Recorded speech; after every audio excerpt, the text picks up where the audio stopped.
Magandang buhay ka lang yan.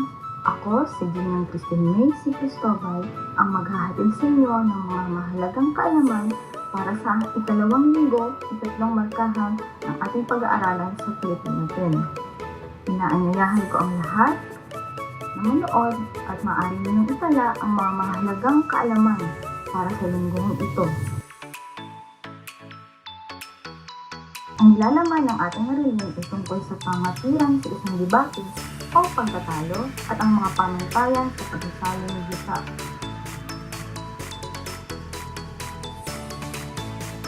Ano ba ang ating layunin sa linggong ito? Una, nabibigyan ko na ang napanood na video clip.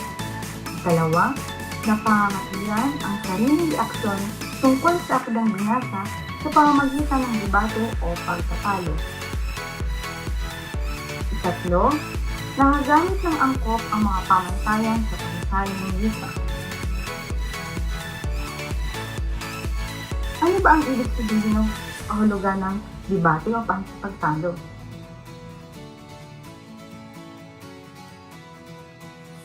Ang debate ay isang pagsipagtalong may estruktura. Ano po ang ibig sabihin ng estruktura?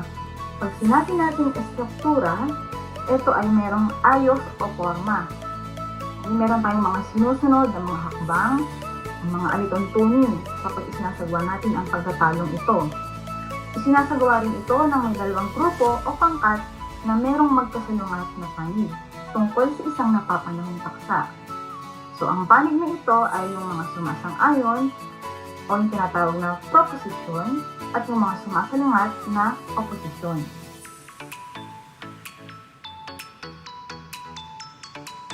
May isang moderator na magiging tagapamagitan upang matiyak na magiging maayos ang daloy ng debate at gagalang ng bawat kalahok ang tuntunin ng debate. Pagkatapos ng debate, may mga huradong magpapasya kung kayo ng panig ang sigit na nakapanghisayat o mas kapahig-paniwala.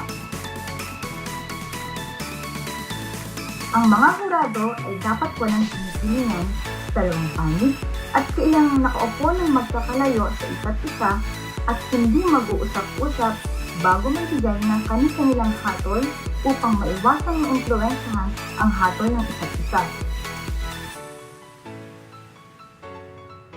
Okay, di katulad ng karaniwang argumento sa pagitan mo at ng iyong pamilya o sa mga kaibigan, sa debate, ang bawat kalahok ay bibigyan ng pantay na oras o pagkakataon para mailahad nila ang kanilang mga patotoo o mga argumento nila. Gayon din ang kanilang mga pagpapabulaan o rebuttal. May nakatalaga ding timekeeper sa isang debate upang matiyak na susundin ng bawat tagapagsalita ang oras o laan para sa kanila. Ano naman ang mga katangian ng isang mahusay na debater?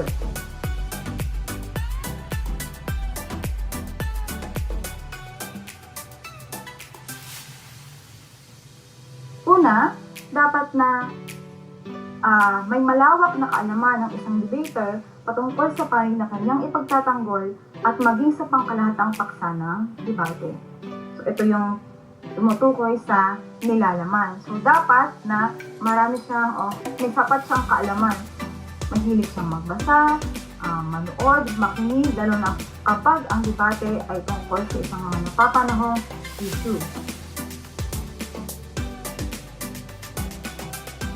Ikalawa ay estilo. Dito makikita ang husay ng debater sa pagsasalita, sa pagpili ng tamang salitang gagamitin, at sa kaangkupan ng pagbuo niya ng mga pangungusap na kaniyang babanggitin sa debate. O diba, sa pagsulat may estilo. Okay, sa ibang mga larangan may estilo. So dito sa pag-debate, pagtatalo, okay, yung debater may kanya-kanya rin silang mga estilo. Paano sila magsalita, ano yung mga pipiliin nilang mga salita, okay, paano nila bubuuin ang kanilang pangungusap na mas makakatawag ng pansin sa mga hurado.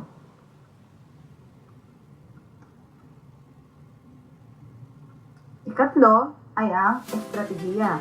Dito makikita ang husay ng debater sa pagsalo o pagsagot niya sa mga argumento at kung paano niya maitatawag ng pansin ang kanyang proposisyon. Dito rin makikita kung gaano kahusay ang pagkakahabi ng mga argumento ng magkakapangkat.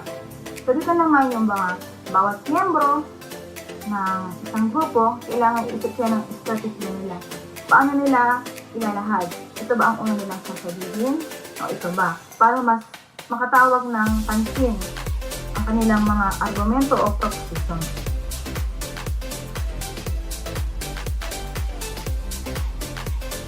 Dumako naman tayo sa ikalawang nilalaman ng ating aralin. Anong konsepto ang mabubuo sa mga larawan? Yung iba maaaring sabihin nila, Ma'am, tubig. So ano nga yung masasabi nila dito? So dito makikita natin na yung tubig ay isinasalin. Anong kaugnayan yan sa ating aralin? Okay, yung pagsasaling-wika. So kanina nakita ninyo yung larawan na yung tubig ay nilalagay doon sa baso. Ano ba ang ibig sabihin ng pagsasaling-wika? Ayon kay Santiago, 2003, ang paglilipat ng pinagsasalinang wika ng pinakamalapit na katumbas na diwa at istilong nasa wikang nasalin. Ang isinasalin ay ang diwa ng talata at hindi ang bawat salita na bumubuo ito. Ibig sabihin, tutumbasan mo halimbawa mula sa wikang Ingles papunta sa wikang Pilipino po. Okay, so pagsasaling-wika, meron tayong tinatawag na simulang lingwahe papunta sa tunguhang lingwahe. So, yung original, kung saan nakasulat, saan po nakasulat yung original na teksto at isasalin mo ito doon na tinatawag natin na tunguhang lingwahe. So, halimbawa, yung salitang talino, paano mo ito bibigyan ng katumbas? Okay, mula sa Pilipino, bigyan mo itong katumbas sa wikang Ingles. Alin sa mga nakikita nyo ang katumbas nito? Ito ba ay wisdom, knowledge, ignorance? So, minsan nagkakaroon ng pagkakaiba-iba depende sa pagkakagamit doon sa loob ng pangungusap. Kaya mahalaga na makuha ninyo yung diwa, hindi lang yung bawat salita ay tutumbasan ninyo. So, yung talino, ito ay ito sa wikang English ay wisdom.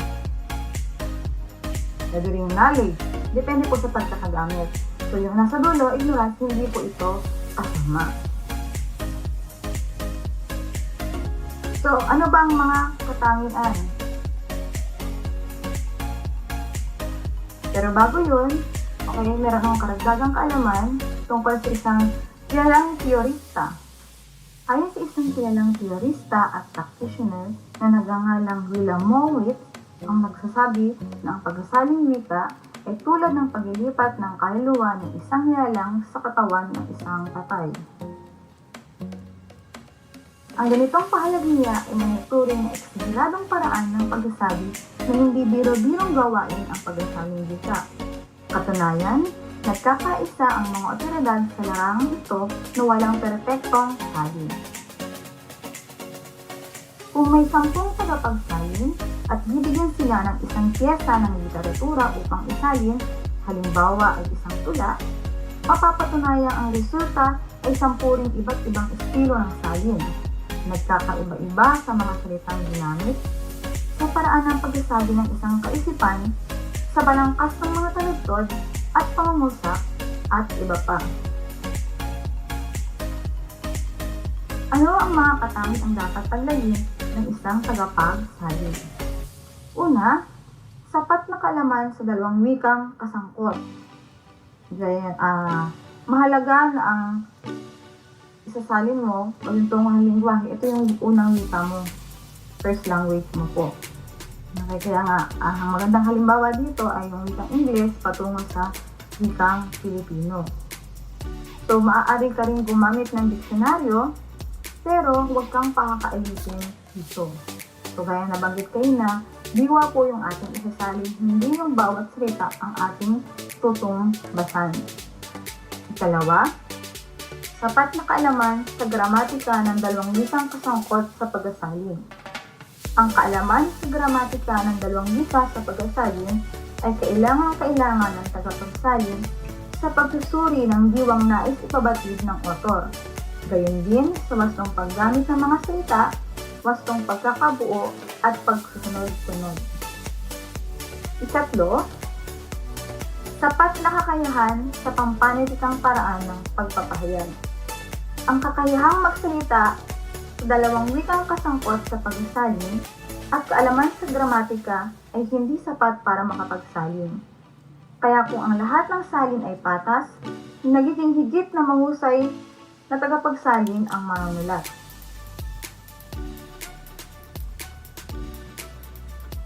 Ika-apat, sapat na kaalaman sa paksang isasalin.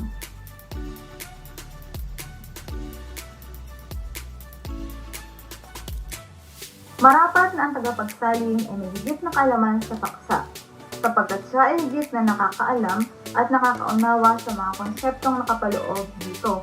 Huwag kang magsasalin na wala kang alam dun sa paksang isasalin mo, napakalayo, wala kang interest. Kumbaga, ito yung interest mo o hilig mo para madali mong maisalin o matumbasan mo po. Ikalima, sapat na kaalaman sa kultura ng dalawang bansang kaugnay sa pagsasalin. Mahalaga rin po na malaman natin o alam natin yung kultura ng dalawang bansa na kaugnay sa pagsasalin o kasangkot sa pagsasalin. Dahil meron tayo na kung ito ay original na nakasulat sa wikang English, meron doon na minsan ng mga kaugalian na wala tayo o mga tradisyon nila. Paano mo ito ngayon tutumbasan sa atin? Ano yung pinakamalapit na katumbas po? Mga pamantayan sa pagsasalin ng wika. Alamin ang paksa na isasalin. Magbasa o magsaliksik upang pag-aralan ito at magkaroon ng mas malawak na kaalaman sa paksang isasalin. Sa anumang larangan o anumang bagay, dapat na meron tayong alam, malawak ang ating kaalaman. Dahil kung hindi magiging matagumpay ang ating pagsasalin.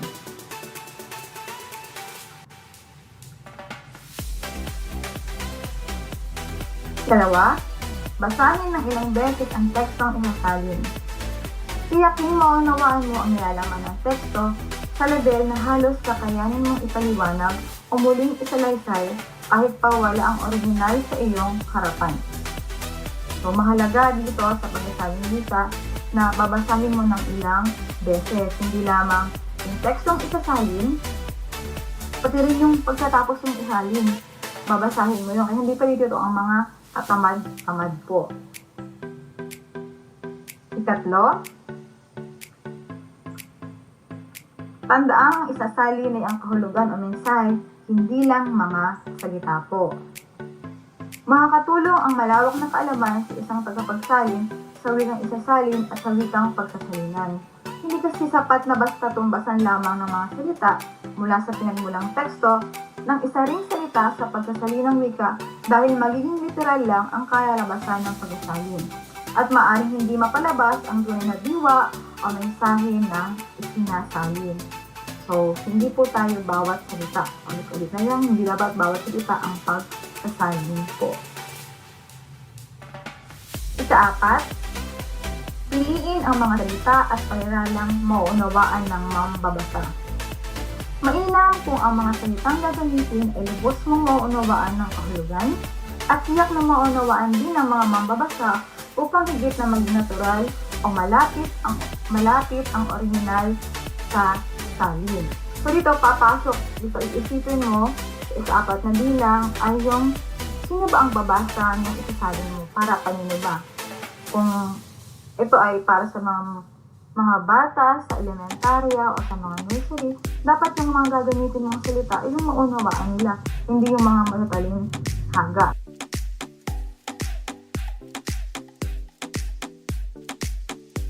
Kalima, ipabasa sa isang eksperto sa wikang pinagsalinan o sa isang katutubong nagsasalita ng wikang iyong isinasalin. Malaki ang may tulong sa pagkabasa mo ng isinalin mo sa isang mga taong bihasa o eksperto doon sa wikang ginamit mo o pinagsalinan upang mas mabigyan ito ng tuna. Yung paraan mo ng pagkakasalin, masasabi niya kung naaangkop ba sa konteksto ng isang taong wika sa gumagamit ng wika para mas maging maayos po yung iyong isinalin. Makikita niya doon kung tama ba yung mga salita, yung diwa at iba pa po doon sa iyong isinalin. Sa-anim, isaalang-alang iyong kaalaman sa genre ng akdang isasalin. Makakatulong sa epektibong pagsasalin ang kaalaman ng tagapagsalin sa genre na kinabibilangan ng isasalin. Ikapito, isaalang-alang ang kultura at konteksto ng wikang isasalin at ng pagsasalingan. May mga pagkakataon kasing ang paraan ng pagsasaayos ng dokumento sa isang wika depende sa kanilang nakasanayan ay naiiba De La sa Salle wikang University's pagsasalingan, Dean of kaya Student dapat Affairs, din bigyan Ms. pansin Fritzy ng De Vera. pagsasalin. Nabanggit na po kanina yung kultura. Okay? Ikawalo, ang pagiging mahusay ng tagapagsalin ay nalilinang sa pagdaan ng panahon at nakabuti ng karanasan. Kung sakaling sa unang pagtatangka mo ay hindi mo agad magawang makapagsalin ng halos kasinig ng orihinal, ay huwag mag-alala dahil habang tumatagal ka sa gawain ito, magkakaroon o nagkakaroon ng mas malawak na karanasan ay lalo kang gagaling at magkakaroon ng kahusayan sa gawain ito. Sa anumang larangan, okay, so sa unang pagkakataon na sumubok ka, hindi naman agad na perfect o magaling ka doon.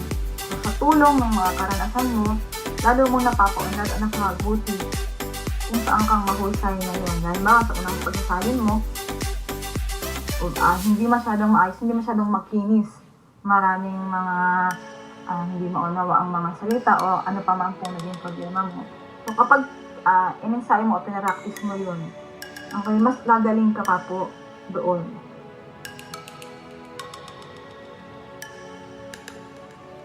Mga hakbang sa pagsasalin. So narito yung mga hakbang ng iyong gagawin para ikaw ay makapag-umpisa na makapagsalin. Una, basahin muna ang buong akdang isasalin upang makuha mo at maunawaan ang kabuang diwa nito. So, kung hindi mo maunawaan sa unang pagbasa, basahin mo lang paulit-ulit. Gaya ng mga sinasabi sa mga mag-aaral ko noon na kapag hindi mo maunawaan yung isang akda o kwento, basahin mo itong muli hanggang sa maunawaan mo. Ikalawa, isagawa ang unang pagsalin. Dapat mong isaisip na ang isasalin ay diwa at hindi mga salita. Ikatlo, pagkatapos mong isalin ng akda, itabi mo muna ang orihinal. Basahin mo ang salin. Ikaapat, muli mong basahin ang salin at alamin kung may mga salita kang dapat palitan, parinalang dapat na alisin o idagdag upang mabuo ang hinihinging diwa o kaya naman ay mga pangungusap na dapat baguhin ang balangkas upang maging malinaw ang kahulugan nito. Ikalima, ipabasa mo ng malakas sa iba ang salin at obserbahan ang mga bahagi ng salin na hindi mabasa ng maayos. Ika-anim, rebisahin ang salin at saka muling ipabasa ng malakas sa iba. Okay, so ang magbabasa dito, hindi po yung unang nagbasa. Hahanap ka ng iba. Hanggang sa maging maayos ang lahat ng dapat ayusin. Matapos kong maibigay sa inyo ang mga mahalagang impormasyon para sa linggong ito, tunghayin natin kung natugunan ba natin yung mga layunin. Una, nabibigyan po na ang napanood na video. So ito po ay matatagpuan ninyo sa gawain bilang 1.1 sa inyong module. So makapanood niyo rin po dito yung video para masukutan po ninyo. Ikalawa, napapangatwiranan ang sariling reaksyon tungkol sa akdang binasa sa pamamagitan ng debate. Ito naman po ay makikita ninyo sa inyong module sa bahaging pag-alam sa nahatuhan. At panghuli, nagagamit ng angkop ang mga pamantayan sa Pagsasaling-Wika. Bukod sa mga gawain na nakapaloob sa inyong module para sa linggong ito, meron din po akong inihandang gawain. at ilang mga mahalagang katanungan kung naunawaan niyo bang lubos ang ating aralin sa linggong ito. Ito ay ipapadala na lamang sa inyo ng inyong mga guro at inyong sasagutan ko. Nawa ay marami kayong natutunan, mga bagong kaalaman, ng mga katulong sa inyo para sa linggong ito. Muli, ito po si Ginang May sa Cristobal, ang inyong guro. Maraming salamat. Good evening, everyone. I'm sure everyone is very excited to hear the two teams competing for the championship round. So on behalf of the administration of De La Salle University, I formally declare the final round of the first Philippine Collegiate Peace Debates open. Thank you very much, Dean De Vera. At this point, it is time to put the spotlight on our 6 grand finalists. First up, we have Xavier University, composed of team members of Lee Arvin Gogo, Renegan Candeza, and Giano Libot. And to rival Xavier University, we have the University of the Philippines, Diliman, composed of Jose Escalante, Jesus Falsis, and Weston Lee.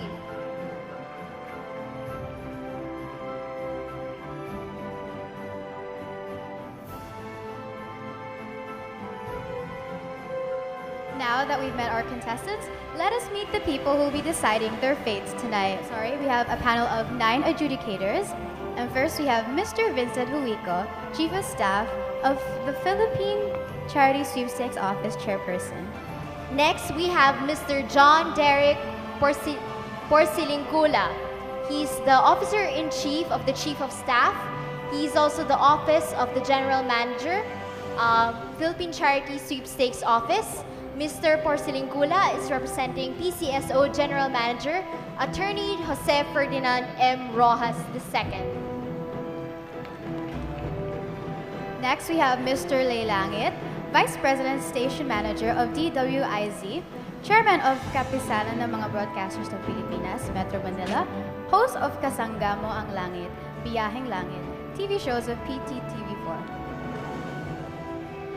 Next, we have Mr. Robin Pettiford, lawyer and television reporter, founder of the NGO Peace Tech Incorporated. He's a Canadian, Englishman, and a friend of the Filipinos. Next, we have Mr. Clea Donga as General Manager, People's Television Network, PTV4. Next, we have Attorney Francisco A. Rivera. He's a banker and corporate lawyer. And Attorney Rivera is representing Rotary International District 3780 Governor Francis Rivera. We have Ernie A. Alcanzare, Lead Organizer, Yes for Peace, Bayanihan para sa Kapayapaan, Kaunlaran at Kasaganahan. Next, we have Mr. Robin Jason Cebolino. He is the head coach of De La Salle Debate Society, and he is also the chair of the Board of Judges. Next, we have Brigadier General Rolando G. Junco, Armed Forces of the Philippines Commander, Civil Relations Service of the Armed Forces of the Philippines. We would like to remind everyone that in this tournament, contestants are arbitrarily assigned their positions in the debate rounds. The speeches of the finalists tonight in no way reflect their personal stand and views on the motion given. At this point, we would like to invite the Chief Adjudicator, Mr. Robin Cebolino, to come on stage and to give the mechanics and motion of tonight's debate round. Basically, we are going to use the Asians parliamentary format. As you can see, we have 2 sides here in this debate. 2 sides and 6 debaters.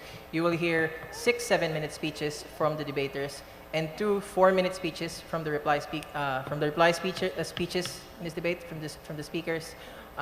They're basically going to be given to you by the constructive speakers. It's a bit of a technical thing, to be honest. We're not using a conventional type of a debate format here. We're going to use a parliamentary type of format. You're going to learn more about it as the debate transpires. One last thing, there are also POIs here. There are 15-second interjections which you can give during the speeches of during the 7-minute speeches. Okay, so One last thing, though. I'm going to speak of something which is pretty much conventional about how debates happen.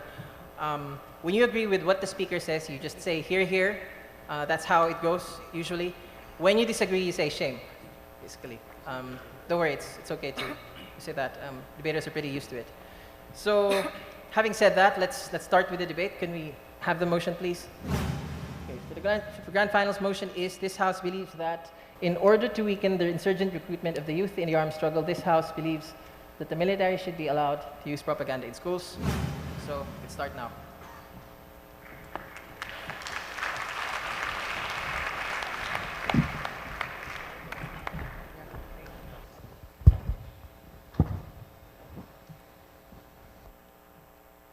To the Filipino, children make us happy. They give us peace. Imagine that child holding a gun.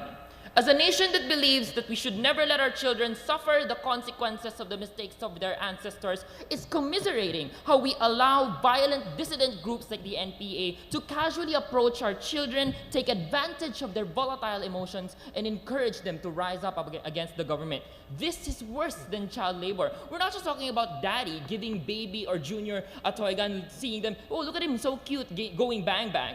We're talking about children being brainwashed by their uncles and brothers to believe that our government deserves to be burned to the ground, teaching them that their lives are worth throwing away for somebody else's cause. This is how the NPA grew from a mere number of 40 in 1969 to 17,000 in the Marcos era and 25,000 when Cory sat in. And they could get away with this simply because of the free and unbridled propaganda of the NPA. It's called mass work. They organize covert recruitment efforts by taking what is happening on the ground and blaming it all on the government's stifling vengeance and creating violence. And when the time comes that a soldier goes to the battlefield, meets a 12-year-old boy armed with not only a rifle but hatred in his eyes, you and I both know that it's all too late. This is why Xavier University believes that it's time to take a more preventive stance in protecting our youth.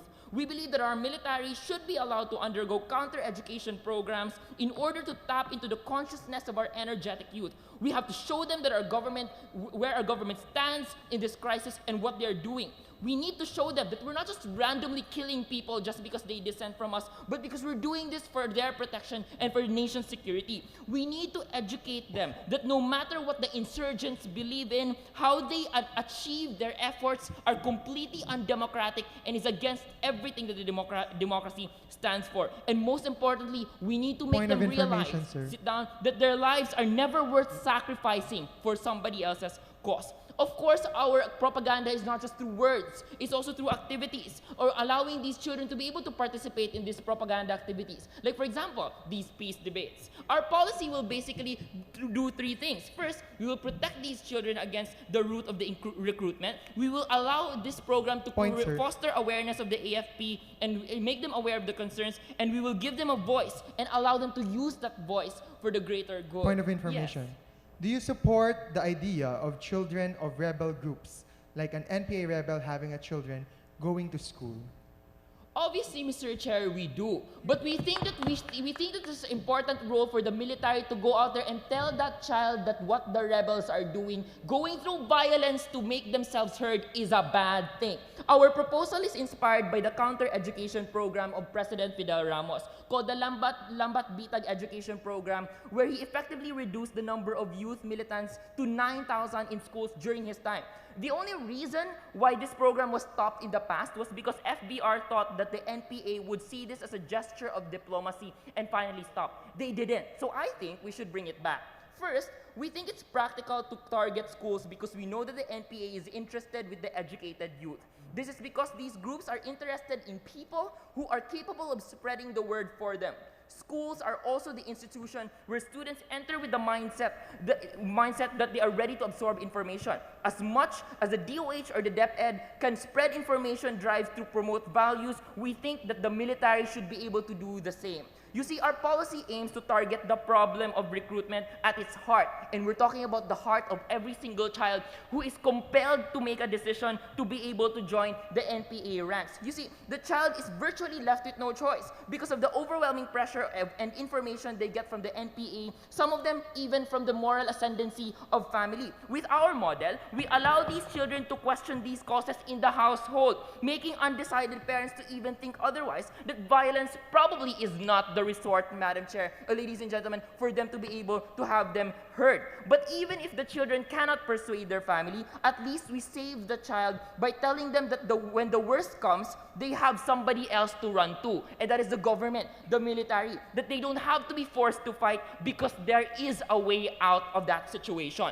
Secondly, we think that our military should be allowed to do this simply because we have to evolve our strategies in the same way that these insurgents are doing. We know that they are using our children against us, and we can't let them get away with that. This is why even the AFP has designed a roadmap that is now called the Internal Peace and Security Program, or the IPSP. This is reflective of the AFP's realization that the problem of insurgency cannot be solved by force alone, but by the collective effort of a civil society. That's why, after decades of impenetrable insurgency in Lantad, Caraga, one of the strongholds of the NPA, we were finally able to win the hearts and minds of the people of that region by using local scholars and NGOs to give them their needs. Contrary to the NPA's beliefs, the Philippine Army is not their enemy. When we tap our school youth, we are one step closer to achieving that peace program that is civilly relevant as it is militarily. Because through military propaganda, we are not making our students feel like they are left out of the equation. We make them feel relevant and part of the peace process. Because when you talk about the youth, there's no getting them out of the equation. They have so much energy and desire to be involved that we cannot protect them by simply ignoring them and putting them out of the situation.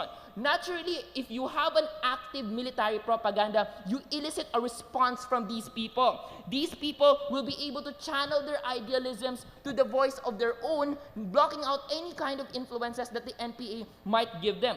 These children have so many idealisms that many grown-ups have already forgotten. Let's put these idealisms in the think tanks of our military rather than the think tanks of the NPA. That's why it's important to earn these children's trust. Because right now, every time somebody creates propaganda against the military, all they can do is deny. And then they can't even prove that some of this isn't true. And even if they have corrected some of these problems, the thing is, the youth will still not believe them because there's no proof. With the creation of this active propaganda, you get to prove to these people that a lot of the accusations are not true or have been resolved. This means that the youth will have no more reason to take up arms and even join the NPA in the first place. So instead of putting up posters of wanted terrorists in public, we think that the AFP should strive to win over the youth so that their faces won't end up in those posters. Not just for our sake, but for theirs as well. These are our children, not the NPA's. Let's keep it that way.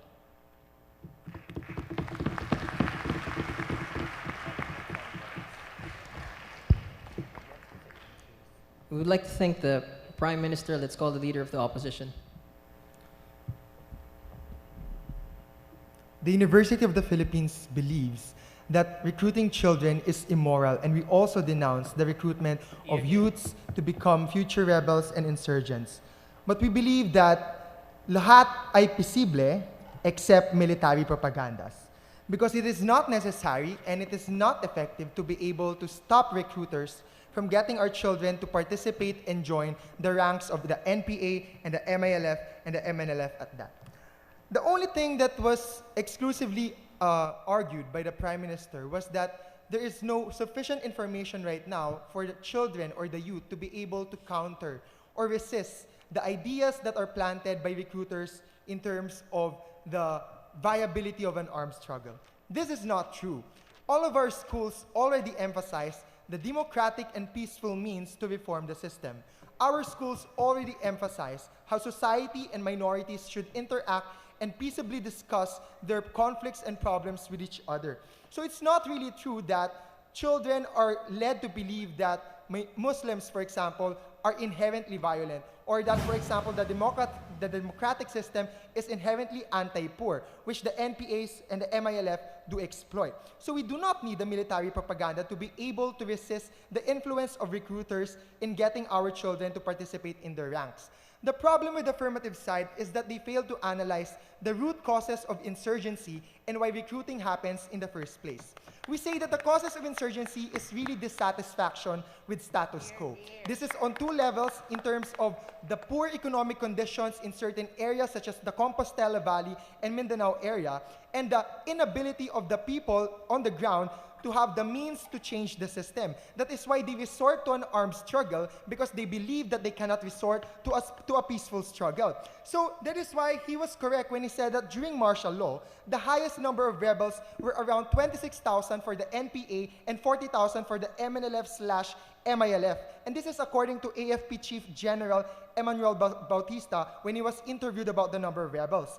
But fast forward it to 2013, where you had the EDSA revolution and the implementation of education systems and social justice and improvement of welfare of different regions. The number of NPA rebels, for example, has gone down to a mere 4,000 rebels, and the MNLF or the MILF, this is still a lot, but it has gone down to a mere 10,000 and 15,000 rebels. So this means that in a span of 20 to 30 years, our educational system and our means of reform and improving the economic conditions on the ground, not yet, has already been effective in stopping the tide of recruitment of NPA rebels and MILF rebels at that. So it's not necessary for a military propaganda to happen. We also believe that, for example, in Bulacan, which used to be a rebel-infested area, is now not a rebel-infested area. You hardly can find any NPA rebel in Bulacan compared to Compostela region and Maguindanao.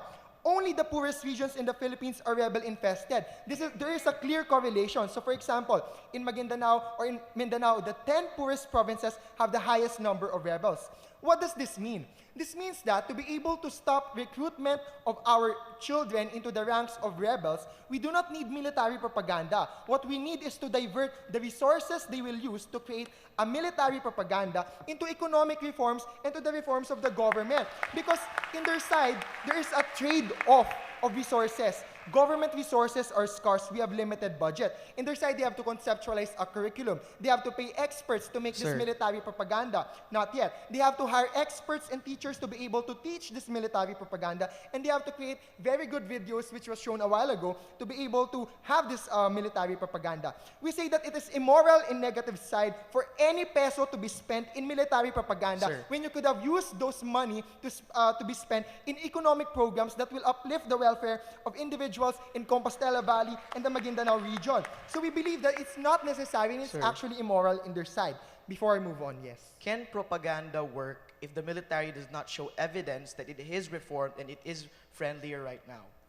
The military is already showing evidence right now that it is doing well, but not through a military propaganda, which demonizes the rebels that you are talking about. And this is what I'll talk about on the second argument. The propaganda in their side will not be effective, because for any military